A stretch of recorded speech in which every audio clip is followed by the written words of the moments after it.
Hi all, welcome to Camlin World of Geometric Construction.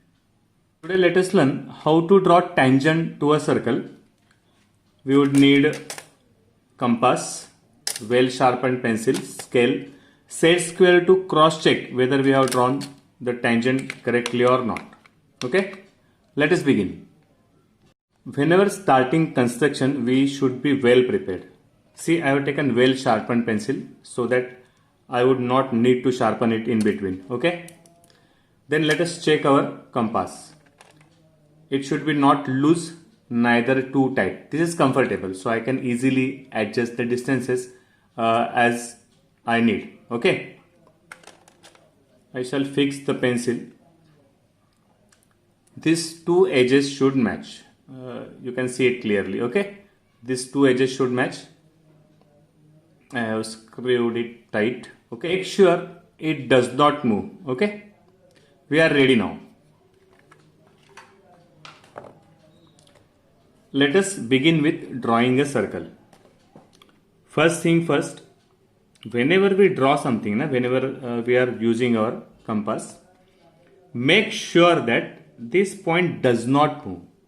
So I am piercing a bit. Okay, in exam also, you pierce it well, you place it well, you fix it well. It should not move. If I try to move it, my notebook should move. If I try to move it, the paper on which we are drawing should move. It should be firm. Then only it will be easy to draw a circle. Let us see. I'll hold here while constructing circle. I'll hold here. Okay. Bit tilt, thoda sa tilt here. Okay. This edge is fixed. थोड़ा सा tilt here and the circle is done. Okay, suppose the center is O and I want to draw tangent from this point P. I have taken point P. The tangent should be perpendicular to the radius in the point of contact. So अपना tangent would be like this. The tangent will come like here. From on the point of contact, it should be perpendicular to the radius. Okay. So for that, first we'll take a line. We'll take a ray starting from center, bit outside, and we now need to draw perpendicular bisector from this point. We need to draw perpendicular, not bisector. Okay, from this point. If you draw perpendicular, theoretically it will be tangent.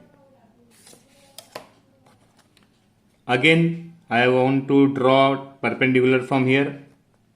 I shall put the H firmly here. Again, I am repeating, the book should move here if I try to move the compass. I'll decrease the distance bit. I have reduced it. Holding here, I shall hold here or this part. Never should I touch this part while using compass, because it may, if I hold it like this, by accident, with unknowingly, we can change the distance like this. Okay, so that is why I shall hold either here or this part. While drawing arcs, this part. While drawing circle, this part. That is why we should take pencil which should be smaller than this. I have put it firmly, decrease the distance. Okay. I have taken two arcs. I will take two arcs, inside and outside. The distance are same distance I have taken. I will increase the distance bit. Now I am using these 2 points, the point of contact of arcs. First arc, second arc. This is the point of contact where the arcs are intersecting. Point of intersection of arcs. This point and this point is joined. This is perpendicular from point P. And hence this is tangent on point P. Okay, if I check, it is perfectly right angle. So theoretically, this tangent is correct. This is how we should draw tangent to a circle from the point given on the circle.